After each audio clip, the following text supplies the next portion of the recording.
The morning the whole mess started, I stepped onto my front porch with a mug of coffee in hand, the winter sun throwing clear bright beams across my yard, illuminating the 3 wooden steps I'd walked down every day for the past 12 years without a single problem. They weren't fancy, just sturdy, well-built, smooth, level steps made from good cedar. But today my second step onto the porch made me freeze because sitting dead center on the top stair was a bright orange notice taped to the wood. I peeled it off slowly, already feeling irritation rising, and the bold black letters confirmed what I feared. Immediate correction required. Porch steps out of code.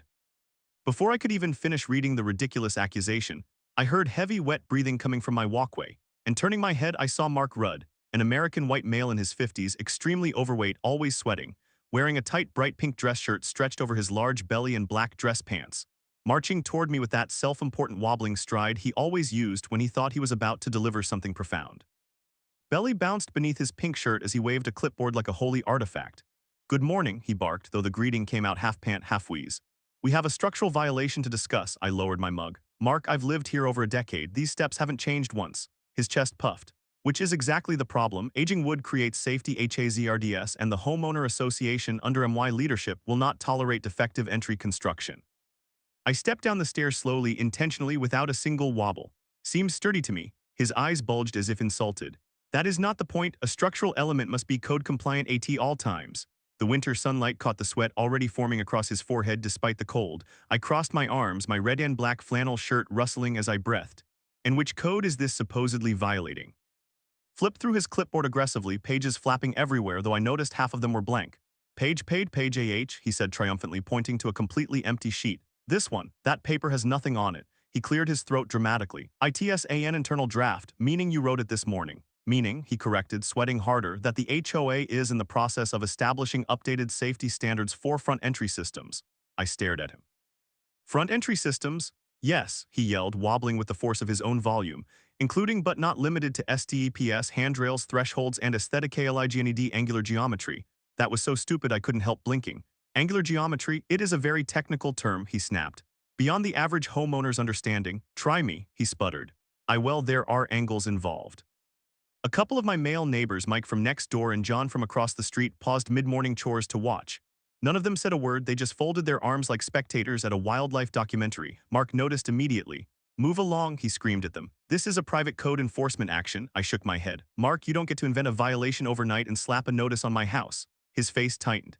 "Yes, I do." Sweat trickled down his temple. "Under HOA emergency authority." "Emergency?" I asked. "What's the emergency?" He pointed dramatically at my steps. "Those." I looked at them, perfectly fine, level, smooth. Then I looked back at him. "What's wrong with them?" He inhaled through his nose, chest shaking. "THEYR2SDPPY." The silence that followed was almost holy. Mike blinked. John looked down at the ground like he was trying not to laugh. "Two-steppy," I repeated. "Yes," Mark screamed. "The rise-to-run ratio is likely non-compliant with emerging safety expectations." "Which expectations?" "The ONES I am writing," he yelled, shaking his clipboard so hard sweat flicked from his wrist. "The Homeowner Association is moving into a new era of structural perfection." I sighed. "Mark, nobody has complained about my steps."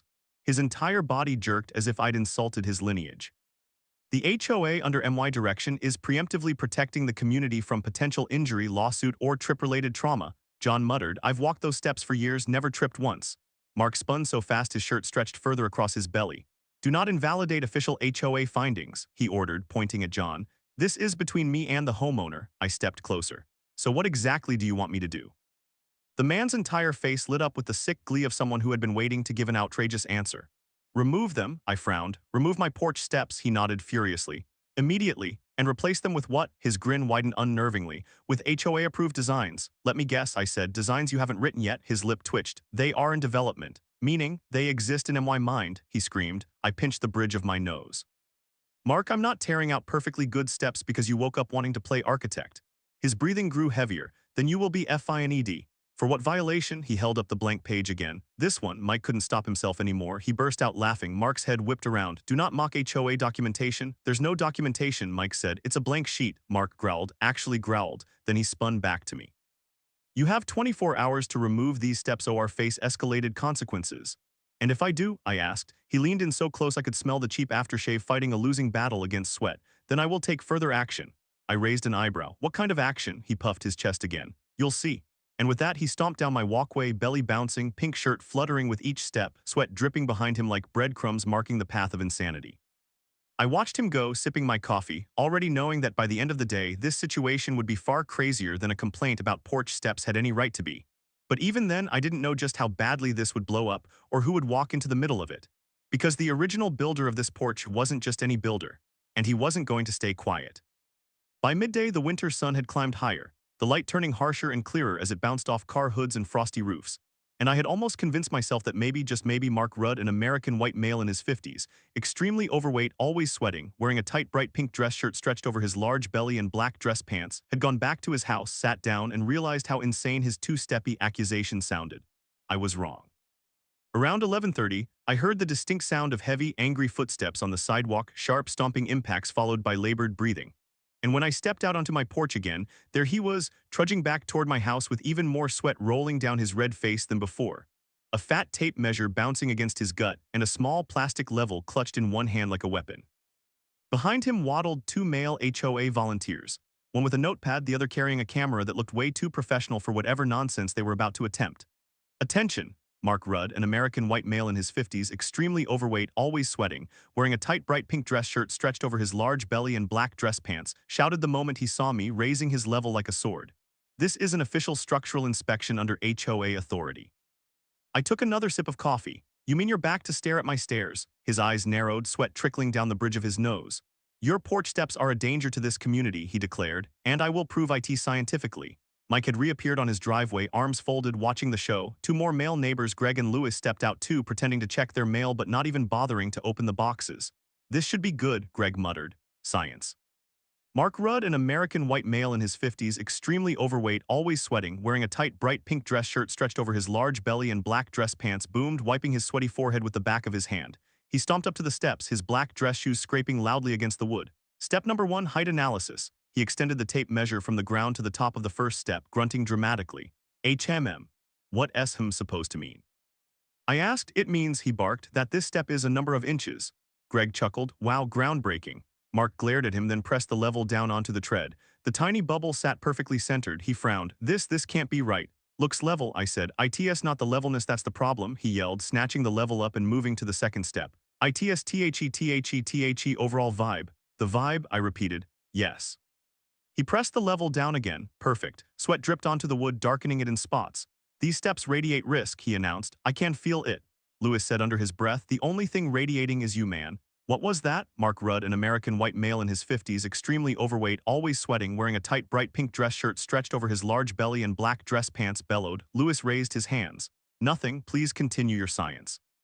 Mark huffed and moved to the third step, measuring height from the ground again, then measuring the depth of the tread, muttering nonsense numbers under his breath. 7 plus 3 minus something divided by hazard index. "Hazard index," Mike whispered. "This guy's writing math fan fiction." The volunteer with the camera started snapping photos from multiple angles, straight on from the side, close-ups of the wood grain, even a tilted dramatic shot that looked like it belonged on a conspiracy blog.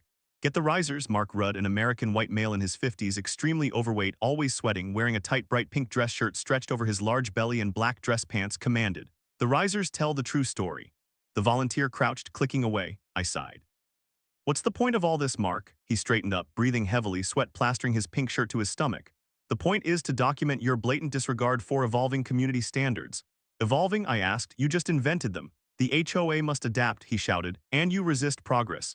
"These steps were approved when the house was built," I said. That made him pause, just for a second. "By WHO?" he asked cautiously. "City inspector." "Builder followed code, passed everything." His jaw tightened. "CODES change." "Not retroactively," I replied. "You don't know that," he barked. "You're not an architect, are you?" I asked. He puffed up again. "I am a man of vision." "You're a man with a tape measure," I said, "and poor cardio." A ripple of laughter spread through the small crowd. Mark Rudd, an American white male in his 50s, extremely overweight, always sweating, wearing a tight bright pink dress shirt stretched over his large belly and black dress pants, turned bright red again, sweat pouring now. "Enough mockery," he roared. "I have seen all I need to see." He clomped back down to the walkway, huffing, flipping through his clipboard for dramatic effect. "By the power invested in me by the Homeowner Association, which you gave yourself," Greg muttered, "I hereby declare these steps unsafe, unpresentable, and unacceptable." "Unpresentable?" I asked. "There would not a fashion show." "And therefore," he shouted, purposefully ignoring me, "effective immediately, access to this porch is suspended." "Suspended?" I repeated. "You're suspending my porch?" "Yes." His belly shook as he raised his arm and signaled to the volunteers. "Post it." One of them reached into his bag and pulled out a laminated red sign with giant letters. Caution, an ON-compliant structure, HOA restricted entry. He stuck it right onto one of the porch columns with blue tape. I stared at it, then at him, then back at it. You're kidding. This is now an officially flagged hazard, Mark Rudd, an American white male in his 50s, extremely overweight, always sweating, wearing a tight bright pink dress shirt stretched over his large belly and black dress pants, proclaimed proudly, "No one is authorized to use these steps without HOA permission." "So how do I get into my own house?" I asked. He smirked, actually smirked. "That is for you to figure out." "Back door?" I suggested. He blinked. "What?" "I'll just use the back door," I said. His face crumpled like he'd bitten into a lemon. "You can't just backdoor your way out of this." "Pretty sure I can," I said. Mike chuckled openly now. Lewis and Greg shook their heads. "You are missing the point." Mark Rudd, an American white male in his 50s, extremely overweight, always sweating, wearing a tight bright pink dress shirt stretched over his large belly and black dress pants, yelled, sweat flinging from his face. "This is an official violation and it will escalate." "To what?" I asked. He hesitated only for a second, but it was enough. His voice dropped a notch. "To higher levels." "Meaning penalties," he said, then fines, then perhaps demolition. "You're not touching my porch," I said. His eyes gleamed with unhinged glee. "You think you can stop me?" I nodded. "Yeah, actually." He inhaled slowly, then exhaled in a ragged hiss. "We'll see," he said. "Because I have a surprise of my own coming." As he turned and stomped down the sidewalk again, I watched him go, feeling my phone buzz in my pocket, a new message, from a contact saved simply as ED. I opened it and read, "He messing with your porch," I smiled. "He is," I typed back. "Wanna come by?" The response came in seconds. "Be there this afternoon." I slid my phone away, glancing at the red warning sign on my porch. Mark Rudd, an American white male in his 50s, extremely overweight, always sweating, wearing a tight bright pink dress shirt stretched over his large belly and black dress pants, thought he'd just escalated things beyond my control. What he didn't know was that Ed was the man who had built this house from the ground up. And he wasn't the type to stay quiet when someone insulted his work. By midday, the winter sun had brightened enough to erase most of the morning frost, and I was halfway through repairing a loose gutter hinge when I heard the unmistakable sound of heavy, angry footsteps stomping down the sidewalk again, followed by loud huffing breaths that could only belong to one man. Mark Rudd, the HOA president, pink shirt stretched tight across his torso as usual, cheeks already flushed despite the cold. I turned slowly, bracing myself, and sure enough, Mark was marching straight toward my porch carrying a tape measure, a plastic level, and the smug, self-important energy of a man who believed he was about to deliver a TED Talk nobody asked for. Behind him trailed two HOA volunteers, both men, both exhausted-looking, one with a notebook, the other with a camera far too professional for whatever foolishness they were about to film. "Attention." Mark shouted the moment he got within 10 feet of my house, raising the level like a police baton. "This is an official structural inspection under HOA authority." I took a sip of coffee from my thermos and said, "Back again so soon?" His eyes widened indignantly. "Your porch steps have been reported as a community safety threat and I will now conduct a full code analysis." "By who?" I asked. "By ME," he snapped. "And the HOA stands firmly behind MY findings." Behind him, the volunteers exchanged glances, clearly not as firm as he claimed. My neighbor Mike wandered out again, arms crossed, phone in hand, settling in like he was watching a live episode of a show he didn't want to miss. Another neighbor, Greg, appeared across the street, leaning on his rake. Mark ignored them. He stomped up my porch steps, each footfall making the boards creak slightly under his weight, and extended the tape measure with dramatic flair. "Step number 1, height analysis." He announced, lowering the tape from the tread to the ground. I waited. He frowned. "What's wrong?" I asked. "This step is of a certain height." Mike snorted. "Brilliant detective work." Mark glared at him before pressing the level to the tread. The bubble settled perfectly in the center. Mark's face tightened. He moved on to the next step, measuring, leveling, muttering under his breath. 7 plus factor of shadow angle. "Multiplid by, are you doing math or summoning spirits?" I asked. He ignored me. "These STPSARE suspect," he declared. "THEY lack harmonious geometric flow." Lewis, another neighbor who had wandered out, whispered, "What does that even mean?" Mark spun toward him. "It means they violate the essence of community aesthetics." The volunteer with the camera began taking photos of the steps, from above, from below, from angles that made no sense except perhaps to people solving conspiracies. "Get the risers too," Mark barked. "The risers hold the truth." The volunteer crouched and snapped more pictures. I folded my arms over my flannel shirt. "Mark, these steps were built by a licensed contractor and approved by a city inspector." Mark froze mid-measure, blinking rapidly. "CODES change," he said stiffly. "Not retroactively," I replied. "The HOA can apply new standards retroactively," he insisted, chest puffing up. "Think that's how laws work?" I asked. "Yes," he declared confidently, wiping sweat from his forehead, "because I am applying them." Greg whispered to Mike, "This guy is in his own universe." Mark pointed at the second step dramatically. "This one is particularly dangerous." I stepped onto it. It didn't move. "Seems pretty safe." That is what makes it even more deceptive, Mark shouted. A silent threat. You're describing a ninja, not a porch step, I said. Mike chuckled loudly at that, which set Mark off again. Enough mockery, he shouted. I have all the data I need. He marched down the steps with as much authority as he could muster, flipping his clipboard open even though there was nothing written on his forms. By the power of the Homeowner Association, I hereby declare these steps unsafe, unattractive, and unacceptable. Unattractive? I asked. They're wood, not runway models. Ignoring me, he snapped his fingers at the volunteers. Post the notice. One volunteer produced a laminated red warning sign reading, NO compliant structure, HOA restricted entry. He taped it to one of my porch columns. I stared at the sign, then at Mark. Restricted entry. You're restricting access to my own porch. Yes, he said triumphantly. Effective immediately. So how do I get into my house? Figure it out, he replied. That's not an answer, Mark. You may apply for temporary entry permission, he offered, puffing his chest again. I will consider it within 3-5 business weeks. Or, I said, I'll just use the back door. His face fell apart like wet drywall. What? No, you can't use the back door. Pretty sure I can. THAT completely undermines the purpose of this sanction. Exactly, I said. Mike laughed again. Greg whistled. Lewis shook his head like he was watching a bad sitcom. Mark's breathing quickened. You are missing the point, he roared. This is phase 1 of escalation. Escalation to what? I asked. He hesitated just long enough to reveal he had no idea. Then he said, to higher consequences. Like what? Demolition may be considered, he announced. Mark, I said, if you think you're going to demolish my porch, you've lost your mind. His grin widened disturbingly. We'll see. He turned, stomped down the walkway, nearly tripping on the curb but catching himself with a frantic arm swing. As he waddled away, I felt my phone buzz in my pocket, a text message, just one word, saw the sign, I smirked. You free today? I typed. The reply was instant, heading over, because the man texting me was Ed, my porch's original builder. And if Mark thought I pushed back hard, he had no idea what was coming next. Ed showed up exactly 2 hours later, right as the winter sun reached its brightest point, turning every frost crystal on my lawn into a tiny mirror. I heard the familiar rumble of his old work truck, a heavy dark green beast with dents that told stories. And when he stepped out wearing the same brown canvas jacket he'd worn when he built my porch 12 years ago, the entire street seemed to pause. Ed was in his late 50s, tall, square-shouldered, gravel-voiced, the kind of man whose handshake felt like a commitment. He didn't need to announce himself. His presence did that for him. He walked straight up my driveway, boots crunching on the frozen pavement, eyes locked on the big red HOA warning sign taped to my porch column. What, he said, voice low but heavy, is this nonsense? Mark, I answered. He declared my porch steps unsafe. Ed stared at the sign a long moment, then snorted. I built these steps to code. Overbuilt actually. You could park a motorcycle on them and they wouldn't budge an inch. Mark says they violate harmonious geometric flow. Ed blinked once, then again, then his face cracked into the slowest, most dangerous smile I had ever seen on a human being. He said, what? Harmonious geometric flow. Ed let out a gravelly laugh that sounded like two boulders grinding together. Oh, I'm gonna enjoy this.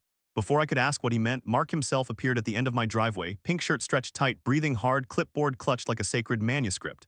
Apparently he'd spotted Ed's truck from down the street because he marched toward us with that exaggerated swagger he used when he thought he controlled the situation. His cheeks were already red from exertion, and by the time he reached the porch he was panting like he'd run a marathon. Who is this? He demanded, pointing at Ed. Ed folded his arms. Name S. Ed, I built this porch. Mark recoiled like the name physically struck him. You can't just show UP. He invited me, Ed said calmly, and unlike you I don't trespass without permission. Mark sputtered. This is an HOA-controlled structure. Ed's eyebrows lifted slightly. No, this is a porch on his house that I built and you slapped a sign on it. Because it is dangerous. Mark declared, pointing at the steps triumphantly. Ed walked over, climbed the steps slowly, deliberately, testing each one under his full weight. They didn't even creak, then he bounced once, just enough to test structural give. Nothing dangerous, huh? Ed said. Mark thrust his tape measure forward. The rise-to-run ratio is non-compliant with new community guidelines. Show me the guidelines, Ed said. Mark froze. They are in development. Meaning they don't exist, Ed said. Yet, Mark added quickly, they will exist. Ed nodded once. And when they exist, you can talk. Until then, this porch meets every code in the book. CODES change, Mark insisted. You don't get to rewrite state building codes, son, Ed said. Pretty sure even you know that, son. The word broke Mark's brain. His eyes went wide. You can't speak to me like that. I am the HOA president, Ed smirked. Congratulations, that and $3 will buy you a cup of coffee. A small crowd gathered again, Mike, Greg, Lewis, and another neighbor named Harold who'd wandered over with a snow shovel just to witness the chaos. Mark puffed up like a startled pigeon. This is not a joke, I have authority. Ed stepped off the porch slowly, hands in his jacket pockets. Authority doesn't come from yelling, he said, or from pink shirts and blank clipboards. It comes from knowing what you're talking about, and son, you don't. Mark's jaw opened and closed like he was trying to swallow a hornet. You are interfering with official business. No, Ed said, I'm correcting a lie. Mark slapped his clipboard against his thigh. These steps are structurally unsound and unsightly and community inappropriate. Ed turned to him. Okay, show me. Show you what? Mark asked. Show me the flaw, Ed said. Show me where these steps fail. Mark blinked rapidly. The tread is 222 SDPPY. Greg put both hands on his knees and wheezed with laughter. Ed nodded, pretending to take Mark seriously. Two-steppy, got it, and what does that mean? It means, Mark said, voice cracking, the angles are not pleasing. Pleasing to who? Ed asked. To the HOA, Mark barked. And who is the HOA? Ed asked slowly, clearly knowing the answer. Mark hesitated, then lifted his chin. Me, primarily me. The crowd collectively winced. Ed stepped forward just enough to loom. These steps, he said, tapping one with his boot, were built out of hand-selected cedar anchored into concrete measured 3 times and passed inspection by the city. You're not just insulting him, you're insulting my work. Mark took a step back. I didn't mean to insult your craftsmanship. But you did, Ed cut in, and now you're going to undo it. Undo, Mark squeaked. Take down your sign, Ed said. Withdraw the violation and apologize. Mark's face twisted. Apologize, never, Ed shrugged. Then this won't stay an HOA problem. Mark froze. What does that mean? Ed pulled a folded paper from his jacket, an old original permit copy with the builder's stamp. You filed a claim against a structure recorded with the city, he said, which means you interfered with a permitted build. Mark paled. Interfered? Yep, Ed said, which means the city gets to hear about it. Mark's mouth dropped open. No city involvement. Ed folded the paper back into his jacket. Too late, I already called them, they'll be here today. Mark screamed, a raw, high-pitched sound no adult should ever make, and that's when the crowd realized this wasn't just a petty HOA complaint anymore. This was about to become official, and Mark, he wasn't ready for official. When word spread that the city inspector was on the way, the entire neighborhood shifted into a strange, electric tension. Like everyone instinctively sensed that Mark's reign of porch step tyranny was finally about to collide with an authority he couldn't shout down or intimidate. Ed stood calmly with his hands in his jacket pockets, boots planted firmly on my frosty lawn, watching the street with the patience of a man who had been through 100 building disputes and won all of them. Meanwhile, Mark paced back and forth on the sidewalk like a panicked parade marshal, clutching his clipboard so tightly the plastic creaked with each nervous squeeze. He kept muttering to himself half-formed sentences like, city can't they not allowed to interfere with HOA operations, and they won't understand the new geometric standards, and I need a plan. His pink shirt clung to him in the winter sun, though he tried repeatedly to tug it into what he must have considered a more authoritative shape. Mike, Greg, Lewis, and Harold lingered nearby, pretending to shovel or sweep or check mail but obviously not going anywhere until the show ended. If anything, more men joined as time passed, a small gathering forming quietly like an audience waiting for a live verdict. Then from down the block came the sound. A low engine, steady and official. A white city vehicle rounded the corner, sunlight gleaming off the logo on its door, the kind of vehicle that belonged to someone who actually had legal authority, not the self-inflated kind Mark printed for himself at the HOA office. The sight hit Mark like a tranquilizer dart. He froze mid-step, clipboard shaking in his hands. No, he whispered, backing up until he bumped into my mailbox. Ed straightened, cracked his neck slightly, and muttered, showtime. The city inspector stepped out of the vehicle, a tall man mid-40s wearing a heavy jacket with the municipal emblem, carrying a slim metal clipboard and a measuring tool that made Mark's cheap tape measure look like a toy. He gave a professional nod to everyone, then approached us with calm, practiced authority. Afternoon, he said. I'm Inspector Caldwell. I received a call regarding an HOA claim against a permitted front porch structure. Ed pointed squarely at Mark. That be him. Mark let out a strangled noise. This is all a miscommunication. The claim said the steps were unsafe, Caldwell said, flipping open his clipboard. Correct. Yes, no, kind of, Mark stammered. THEY violate aesthetic supremacy standards. Caldwell blinked at him. Those aren't real. Mark's mouth fell open. The HOA has its own standards, which do not override city code, Caldwell said firmly. They never have. A ripple of satisfaction moved through the watching neighbors. Mark looked around desperately, as if expecting someone to save him. No one moved, not even the volunteers who had followed him earlier. They had vanished the moment the inspector pulled up, presumably hiding behind a bush and contemplating new careers. Sir, Caldwell said, stepping onto the porch. When was this structure built? Ed answered before I could. 12 years ago. I built it myself, inspected and approved by the city. Caldwell nodded. Good, let's verify. He placed his real measuring tool onto the first step. Perfect height, perfect run, perfect ratio. He repeated with the second step. Perfect. The third, perfect. Mark's breathing grew louder with each measurement, like air escaping a deflating pool float. Caldwell pulled out a small digital level. Every reading came back flawless. Then he examined the anchoring points beneath the porch, shining a flashlight into the concrete base. Excellent condition, he announced. Better than most new builds. Ed smirked. Mark looked physically ill. Caldwell dusted his gloves. There is no violation here, none. These steps are completely safe and compliant. Murmurs of approval spread through the crowd. Mark's hands trembled. He swallowed hard. But they do not fit the vision of the HOA. Caldwell turned to him. Your HOA cannot revoke or override a city-approved build, and you cannot cite homeowners for made-up, unwritten standards. They're not made up, Mark yelled, voice trembling. They're being developed. Unwritten is unwritten, Caldwell said, and unenforceable. I crossed my arms. Hear that, Mark? Mark's lip quivered. Caldwell continued. Furthermore, placing warning signs on permitted structures without legal basis is a misuse of HOA authority, potentially actionable. Mark staggered backward. Actionable? Caldwell nodded. If a homeowner documents harassment or inappropriate enforcement behavior, the city can intervene. Intervene? Mark squeaked. Yes, Caldwell said, including penalties for the HOA. A wave of delighted whispers flowed through the crowd like wind through leaves. Lewis muttered, "He's cooked." Greg nodded. Mike just grinned, and Ed. He stepped forward with the slow, controlled calm of a man preparing to deliver a final blow. Inspector, he said, the HOA president told the homeowner to demolish these steps. Caldwell turned sharply. Is that true? Mark flailed. It was a suggestion, a preliminary demolition tip. A demolition order on a permitted structure is illegal, Caldwell said flatly. Absolutely not allowed.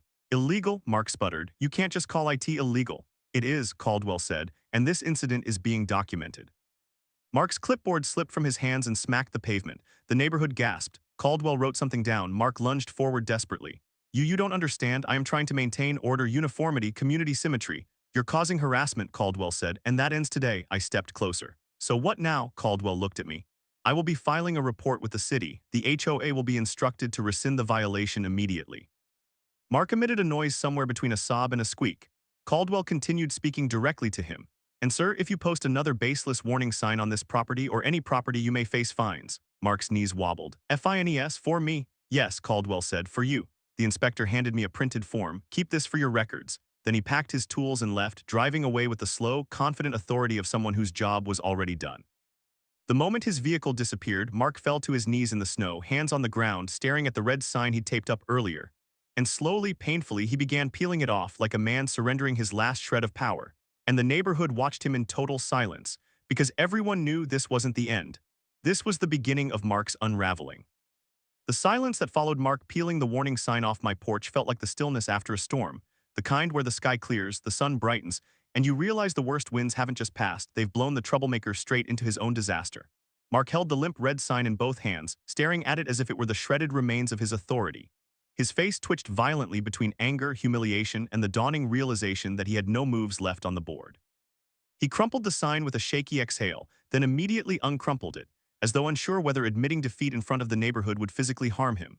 The crowd, Mike, Lewis, Greg, Harold, and several other men who had wandered over watched quietly, their breaths fogging in the cold air, forming a semicircle around the defeated HOA president without ever needing to say a word. The entire block had become a courtroom, and Mark had sentenced himself. Finally, he stood slowly as if his knees were negotiating with gravity and pointed a trembling finger at me. This, he croaked, isn't over. It was the weakest threat he'd ever delivered. Ed stepped forward, pulling off his gloves with deliberate calm. It is, he said. It's very over. Mark glared at him with watery eyes. You think you can just waltz in and take in my authority? No, Ed said. You threw it away, Mark sputtered. The HOA still has power, not you, Ed replied. Any more? A murmur rolled through the crowd. Mark's shoulders tightened. What is that supposed to mean? Ed turned to me. You might want to open the letterbox.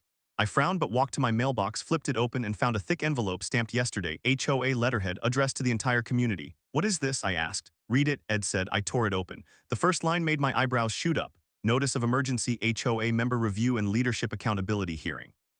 I read further. Due to multiple complaints regarding unauthorized enforcement attempts, misuse of authority, and unilateral rule creation, the HOA board will hold a mandatory leadership review to evaluate the continued role of President Mark Rudd. I looked up at Ed, stunned. You knew? Ed shrugged. A few of your neighbors told me they'd already sent in complaints. Today just sped the process up. Mark looked like he'd been stabbed with paperwork. A review without MY approval. You can't do that, Greg stepped forward. Actually, we did it with the board's approval, all 5 members. Mark blinked rapidly. But I am the HOA president, not the board, Lewis said, and the board is tired of fixing your mistakes. Harold nodded. You've gone too far, Mark. People are fed up. Mark staggered backward, face pale. No, why you can't remove me? I'm the heart of this community, Ed smirked. More like the heartburn. The crowd burst into quiet laughter. Mark shook his head violently, gripping his clipboard like a shield. I demand a vote of confidence. Greg crossed his arms. You got one. Mike held up his phone, and you lost it. Mark's voice cracked. You all betrayed me. No, I said. You betrayed yourself. Mark's lips trembled. I was only trying to bring order. By inventing violations, I asked. By blocking driveways, Lewis added. By threatening demolition, Harold said. By harassing homeowners, Greg finished. Mark stopped breathing for a moment, chest frozen mid-inhale. You don't understand what it takes to lead. Ed stepped closer. Leadership isn't screaming rules into existence, son. It's showing respect. Mark shook his head weakly. No, I can fix this. I can still. He didn't finish, because that's when the city inspector's vehicle reappeared down the road, but this time it wasn't just one car. A second city vehicle followed behind it, a compliance officer. Mark made a sound like a whimpering kettle. Why are they back? What did I do now? Caldwell stepped out with a file in hand. Mr. Rudd, after filing the earlier report, we received additional documentation from several homeowners regarding your pattern of overreach. Mark's mouth dropped. Overreach? I am the HOA. Caldwell didn't let him finish. Effective immediately, you are required to halt all enforcement activities pending city review, Mark gasped. You can't disable my authority. You disabled it yourself, Caldwell said, repeatedly. And the second officer added, you may be subject to fines for improper citations and unauthorized regulatory postings. Mark staggered like someone had pulled the bones out of his legs. FINES for me for being a leader. Caldwell closed the folder. For abusing leadership. The neighbors nodded in agreement. Ed placed a hand on my shoulder. Told you this wouldn't end well for him. Mark turned toward me, face blotchy, desperate. This is your fault. I shook my head. No, Mark, you chose this. The officers approached him. We'll need to speak with you privately, Caldwell said. Mark tried to run, actually tried to shuffle away like a panicked penguin, but Harold stepped aside, giving the officers clear access. They didn't arrest him, but they walked him to the city vehicle, where he was clearly given a very long, very serious conversation. By the time they were done, Mark looked hollow. His clipboard hung limp at his side. His voice was gone. His posture slumped like a collapsed tent. He gave me one last defeated look, then waddled slowly down the sidewalk, back to his house, back to silence, back to the consequences he had created for himself. Ed exhaled deeply. Well, he said, that's one porch saved. I laughed. And one HOA president demolished. He grinned. And hey, your steps still look damn good. The neighbors chuckled in agreement as the winter sun glowed on the cedar, warm and golden. And as I stood on the porch Ed had built 12 years ago, I realized something. Sometimes you don't win by shouting back. Sometimes you win by standing firm, calling the right people, and letting an unstable HOA president destroy himself.